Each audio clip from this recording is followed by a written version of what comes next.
Salto para o Futuro está de volta. Hoje estamos discutindo os contos populares de tradição ibérica. No final do segundo bloco, a Hariane e o Rafael do Paraná fizeram uma pergunta aqui por telefone sobre a dificuldade de trabalhar com contos populares em diferentes regiões do país, onde essa literatura não é tão forte. E o Gregório ficou aqui querendo falar, a gente teve que ir para o intervalo, não teve oportunidade. Gregório, por favor. Falando do repertório, o Câmara Cascudo, folclorista, potiguar, escreveu um livro, Lendas Brasileiras, e começa com Negrinho do Pastoreio, uma lenda gaúcha, das mais expressivas do Brasil. No Paraná tem uma lenda que o Câmara Cascudo também incluiu no livro Lendas Brasileiras, a lenda da Gralha Azul e a lenda Irapuru, tão apreciada, tão contada, tem início no sul e migra para a Amazônia, o pássaro Irapuru, que tem um canto que os outros pássaros param para ouvi-lo.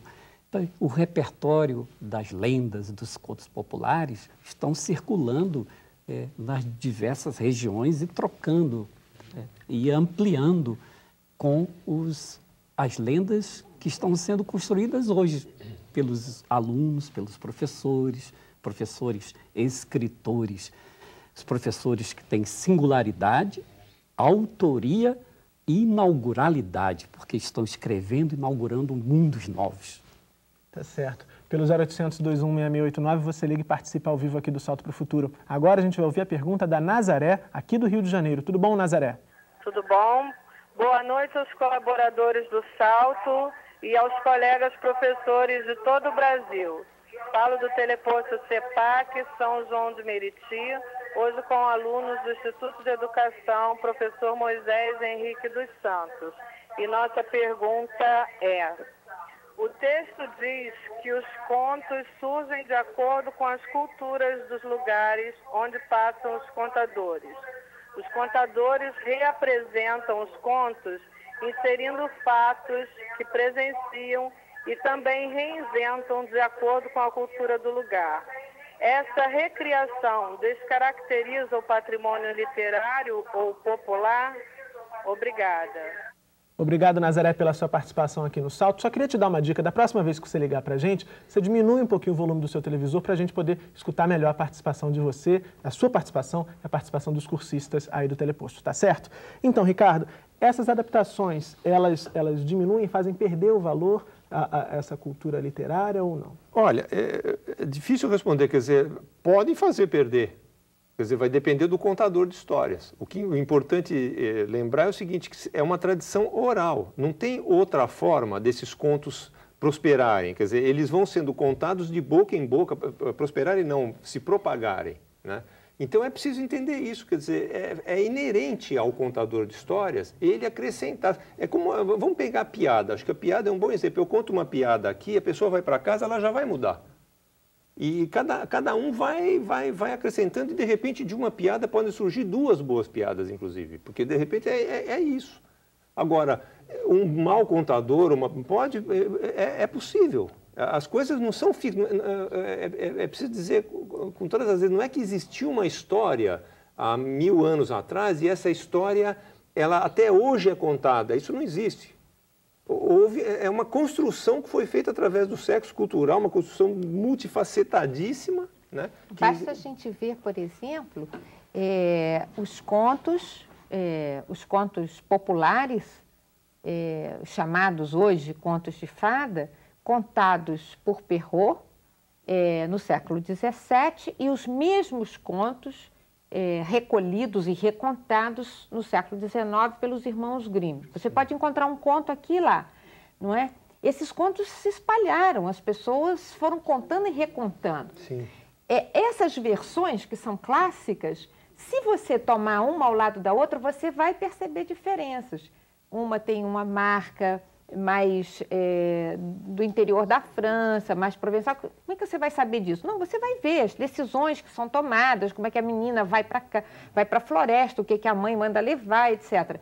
E a outra é mais romântica, mais preocupada com o comportamento da menina. Já é um outro século, Já tem uma mudança de visão do que é certo, do que é errado. Olha aquela discussão da moral.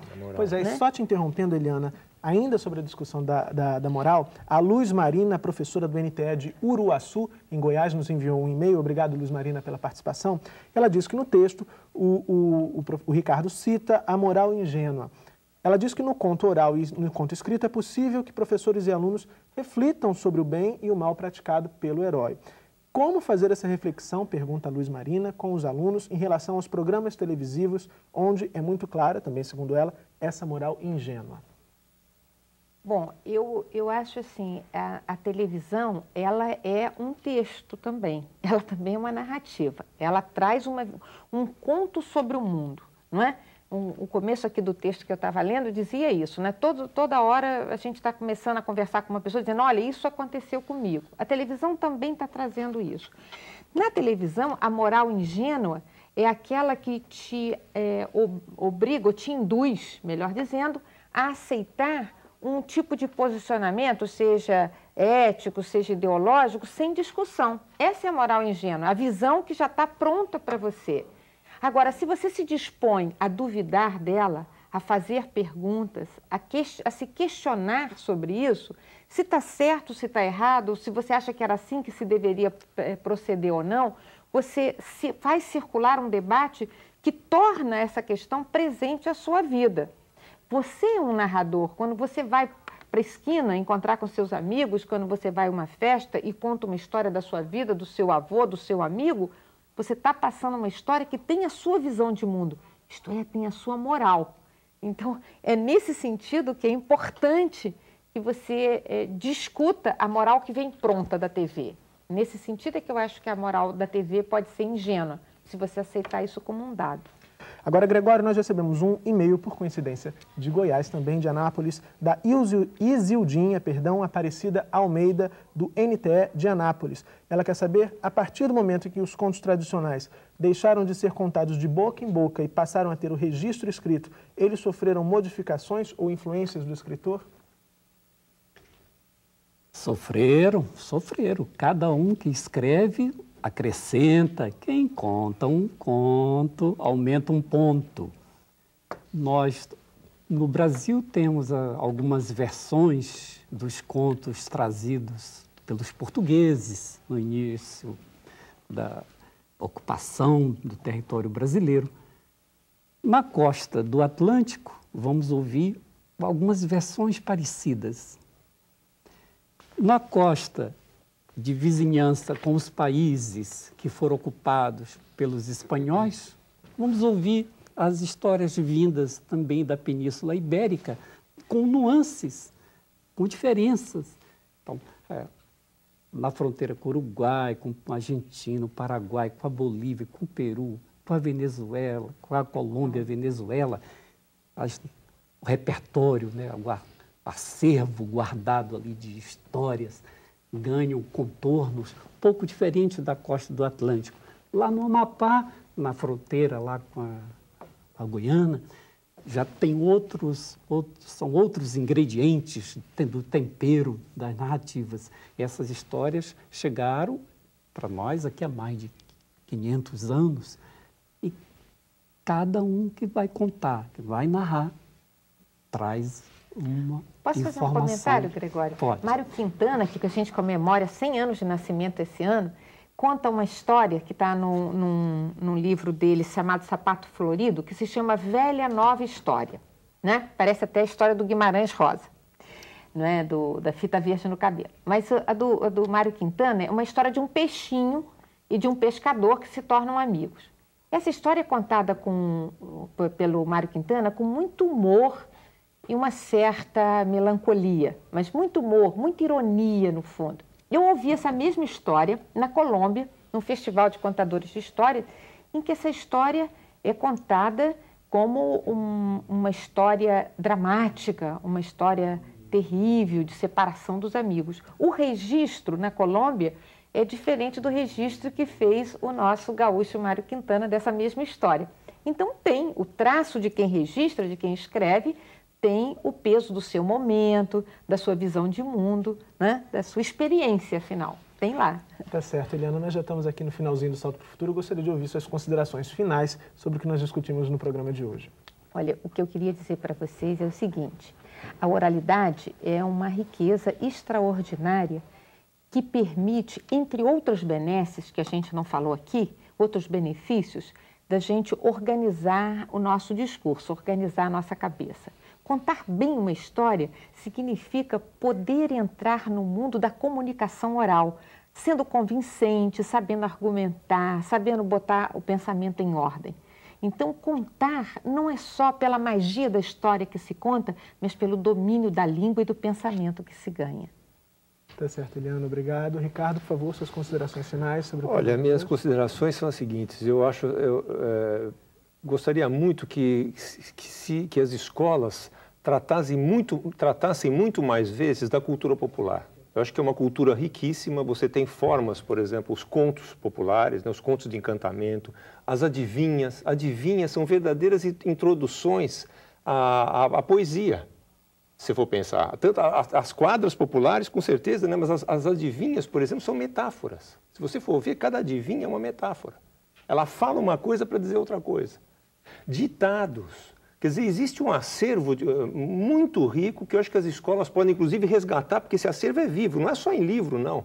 É ir atrás da cabeça das pessoas e pedir para elas trazerem para a escola e montar esses acervos. Então, essa é a minha sugestão aí aos professores, né, que olhem a cultura popular também e resgatem. Agora, Ricardo, você ainda tem um tempinho? Quer dizer, nesse movimento de resgate dessa cultura que está em volta da escola, é também preciso que o professor se desarme um pouco para considerar, por exemplo, as variedades das histórias que aparecem de um mesmo tema, um pouco daquilo que a gente dizia anteriormente. Sim, quer dizer, não considerar que existe uma versão, por exemplo, de repente alguém vai falar assim, a versão certa é a do Walt Disney, só faltava, né? Quer dizer, é isso, entendeu? É muito ao contrário, quer dizer, que a gente saiba que é uma cultura que ela é construída com versões. E é fantástico isso. Né? Por exemplo, vamos pegar o caso da Gata Borralheira, por exemplo. Só essa história que é conhecida de todos, né? A Cinderela, etc. Nossa, o que tem de versão dessa história, e é bárbaro. Só isso, a professora, de repente, tem um trabalho um pouco de dar uma pesquisada e estudar com os alunos as várias versões que ela vai encontrar da mesma história, recolhidas por aí pelos folcloristas. Isso já dá dá muito pano para a manga dentro da escola. Né? Inclusive questões éticas que aparecem nessa... Porque as questões éticas, elas aparecem muito frequentemente nos contos. Né? Então... Ok, Ricardo, obrigado. Gregório, por favor, suas considerações finais sobre o que nós debatemos no programa de hoje. Murilo, a minha formação com as histórias, com as narrativas, elas aconteceram no núcleo familiar. Meu avô contando histórias, e os netos, vô, conta aquela, conta de novo.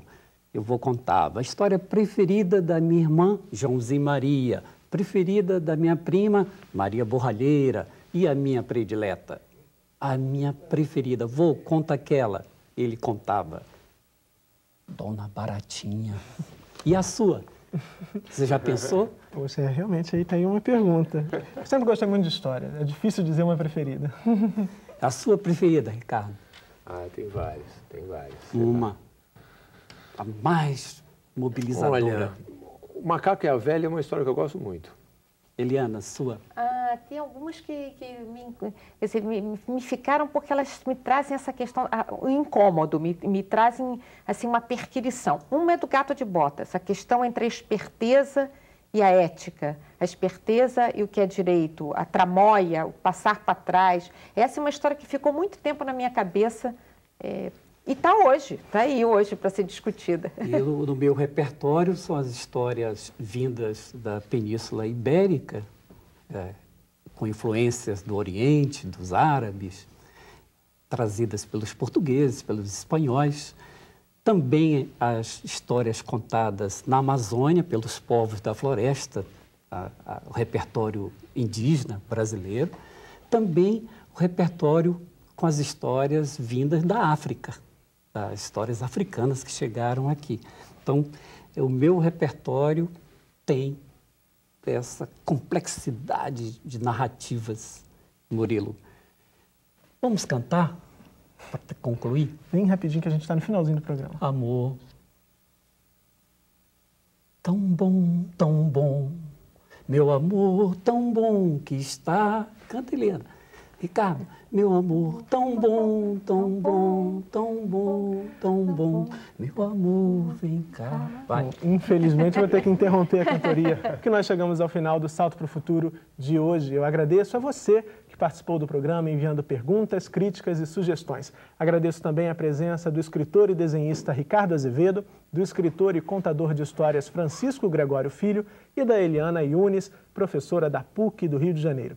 Se você ainda não tem os textos dessa série, pode encontrá-los no nosso site. O endereço é www.tvabrasil.com.br/salto.